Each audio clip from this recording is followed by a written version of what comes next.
Welcome to Break It Down. I am your host for this evening, and we will be breaking down the VHS cassette tape. The VHS tape was invented by JVC in the early 1970s in Japan. Magnetic recording was first introduced commercially way back in 1956, but JVC's process made the format available to the public. So this little guy became the first form of video recording available to the average person. It didn't take very long for the VHS to catch on. The first film was released in the cassette in 1976. The film was titled The Young Teacher. While the film was originally released in 1972, it was re-released for home video in 1976. From there, the format took off. In the 1980s, Sony brought the format to the US with their LV 1901 Betamax console. VHS became the first and only way to choose what to watch in your own home. Up to this point, all videos were shown by a pre-scheduled television station or at theaters. The VHS gave the public the ability to pick and choose what they wanted to watch and when.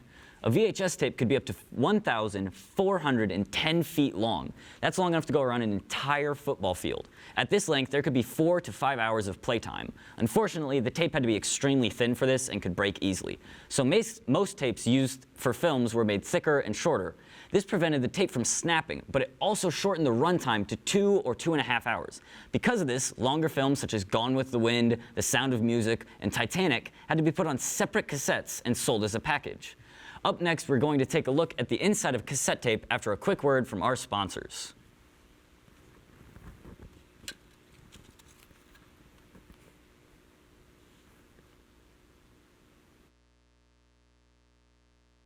A short time ago, nothing more than an ambitious dream.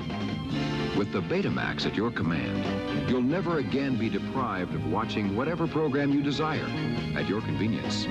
You'll be free of the restrictions of time. Its uses are defined only by the limits of your imagination.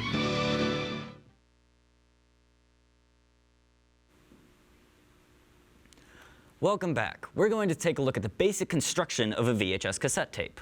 Once the film was imprinted on the tape, a special roll would put the roll onto these reels. The reels would then be placed into the back of the cassette case. The front of the cassette case has this metal rod.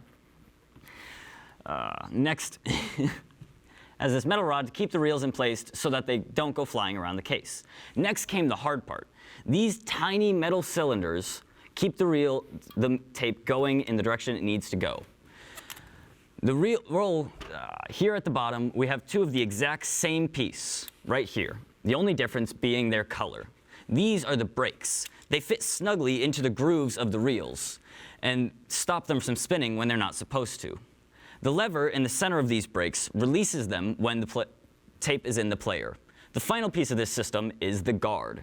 The guard is placed on top of the cassette to protect it from outside objects such as dust, water, or anything else that might interfere with the tape. This too has a release that is pushed when in the player.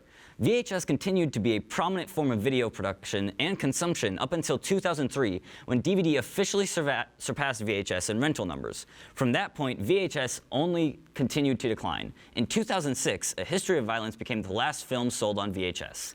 June 7th is now recognized as National VCR Day. Americans miss the format enough to devote an entire day to it. So mark your calendars and join me in celebrating the VHS cassette tape. Thank you for joining me on Break It Down. Next week, we're going to be talking about the vinyl record and its process of being made and consumption throughout all of the US and the world.